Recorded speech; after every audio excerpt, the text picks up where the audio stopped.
There is no question that the all-new 13-inch iPad Pro with the M4 chip is packing some serious heat. In fact, the anticipation was sky high for this tablet to become the best ever made once Apple revealed new iPadOS features during WWDC event. But was that the case? Is iPadOS 18 making this tablet here live up to the hype? Now, that's a complex story with very interesting twists and turns, because in my hands-on experience over the past month or so, prior to Apple's event of course, I experienced this tablet one way.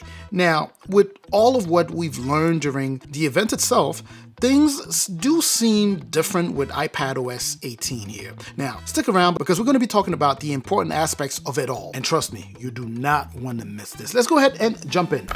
Alright, so before we talk about the nitty-gritty, let's go ahead and fly through the unboxing of this thing, shall we? Right out of the box, the new 13-inch iPad Pro screams premium, right? It's thinner, and I truly mean noticeably thinner. It's lighter and packed with cutting-edge technology. But the real question remains, is this a game changer? Now, speaking of game changer, guess what? iPadOS 18 brings about a surprise feature that could have been a game changer a long time ago had they released it when we wanted that feature. But anyways, no worries. We'll talk about that in just a moment. So let's go ahead and get back to the iPad itself. I mean, this thing is bananas. I mean, when I unboxed this, I had that feeling, that same feeling I had when I was unboxing my Samsung Galaxy Tab S9 Ultra, because it's a ridiculously thin and gigantic piece of technology, right? It's so light, it almost feels unreal. And I'm gonna say it again, and don't be out there mad at Apple, right? Because if you remember, Samsung is the one that started this whole tablet weight loss competition thing, right?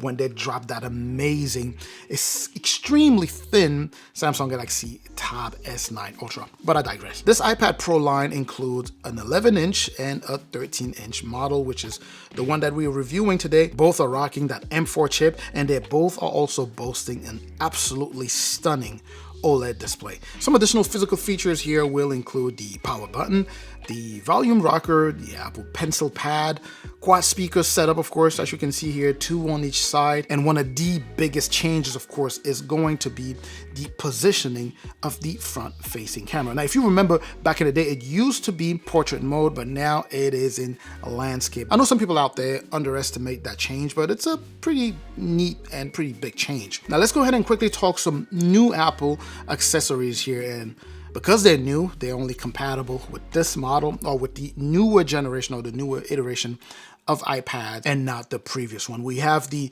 new Magic Keyboard, as you see here. I only bought one because these suckers are not cheap. So I picked up the one for my 11-inch iPad Pro. This ran me $350. So this is the new one, and you also have a new generation Apple Pencil, and this would be the new Apple Pencil Pro. Now, the new Apple Pencil Pro here actually comes with some pretty new and pretty nice features here, like the barrel roll for tool orientation. You do get haptic feedback, which is pretty cool. It really improves your user experience. And you also have this Find My Pencil functionality where you have the ability to locate your pencil if you were to lose it. And trust me, it happens, right? So again, pretty nice features to have there on that stylus. And we were in fact looking for more features during WWDC, which, you know, we did get a few new features, right? So iPadOS has this new, very cool feature, and it's specific to Apple Pencils. When you're taking notes, you know, math notes specifically, your Apple Pencil here can actually work with you on math related stuff. It would, you know, mimic your handwriting and fill in answers or additional values where needed. It truly is a pretty cool feature. You really have to try to see what I'm talking about. Now, the Magic Keyboard also does get a serious upgrade, right? We have function row, the hinge here is better, that little flap that used to be there is no longer there, the aluminum palm is comfortable. When you rest your palm while typing, it's pretty cool. Overall, it's a much better user experience. It also looks really clean in white here. That's the color that I typically go for. But if you're going to be grabbing this version, just keep in mind that it can get dirty really, really fast. Anyways, let's go ahead and talk more, you know, about the display here and some additional specs before we jump onto the cool stuff that come with iPadOS 18. Now, if you did watch my review of the small iPad Pro, then you know that I was pretty impressed by that display. And the same goes here, as you would imagine, except this is on a larger scale because it's a larger display and it looks even more beautiful. Apple is using tandem technology here, right? So you have two OLED displays and that gives them a way to manage how bright they would like the display to be. And this thing can really get bright at up to 1600 nits. That's peak brightness. So outdoor, you would be just fine. No issues whatsoever. Colors do pop. So very high resolution there, right? And so far in my personal experience, watching movies or playing games have been just amazing on here. Everything pops, things are super vibrant and, colorful, and this makes it enjoyable, more enjoyable, I should say, for those things, or even for everyday use, like browsing the internet, going on YouTube, as I mentioned already, reading and things like that. Now, as far as performance goes, it's been great, right? It's almost redundant to just keep saying performance is great. Like every iteration of the iPad, you just say, well, it's more powerful than last one and performance is amazing, because we all know that the chipset here is on another level. It's boasting, as I mentioned earlier, Apple's M4 chip, and that thing is just ridiculously powerful, yet it is highly restricted by the operating system, making the whole thing useless. And I know some people get offended when I say that, but when I say useless, I don't necessarily mean that the chip itself is useless.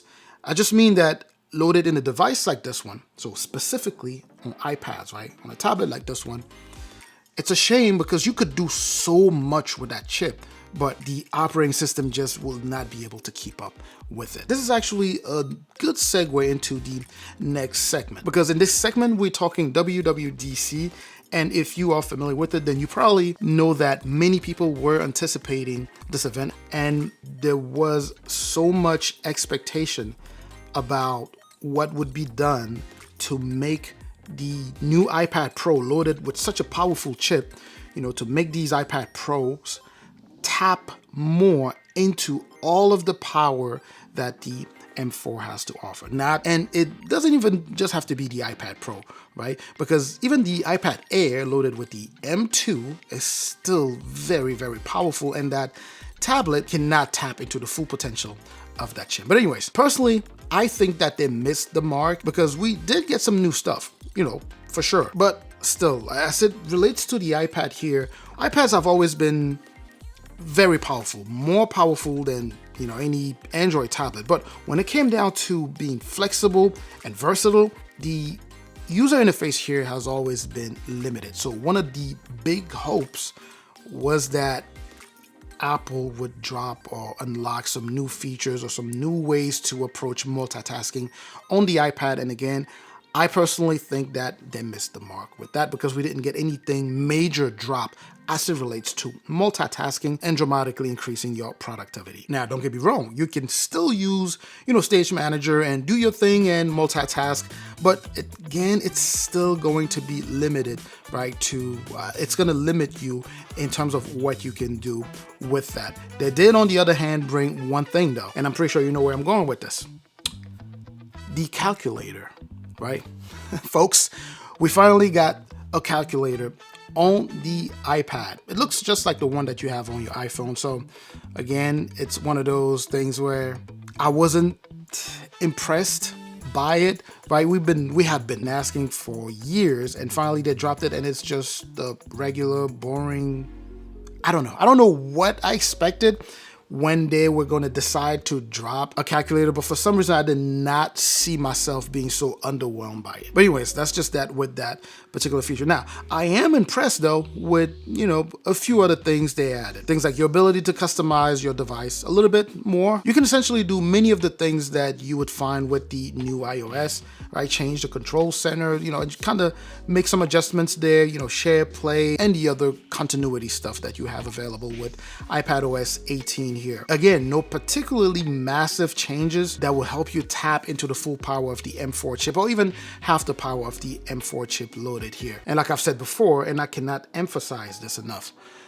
never purchase a device based on the hope that in the future the manufacturer is going to drop some type of feature that would then let you tap into whatever potential you see in the device.